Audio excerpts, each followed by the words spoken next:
જિલ્લામાં પ્રોહિબિશનની પ્રવૃત્તિ નેસ્ત નાબૂદ કરવા એન ચુડાસમા પોલીસ ઇન્સ્પેક્ટર તથા MB. Jadeja police sub inspector LCB તથા એલસીબીની ટીમ વાગડ વિસ્તારમાં પેટ્રોલિંગમાં હતી।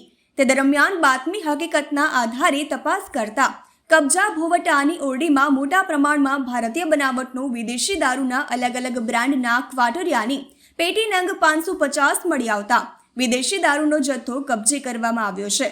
રાજુ કાનાભાઈ ભીમાણી નામના આરોપીની વિદેશી દારૂની 180 mlની 26,400 નંગ બોટલો કુલ મુદ્દામાલ કિંમત ₹26,40,000 સાથે ધરપકડ કરવામાં આવી છે। આ કામગીરી લોકલ ક્રાઇમ બ્રાન્ચના પોલીસ ઇન્સ્પેક્ટર એન ચુડાસમા તથા પોલીસ સબ ઇન્સ્પેક્ટર એમ.બી. જાડેજા તથા એલસીબી સ્ટાફ દ્વારા કરવામાં આવેલ છે।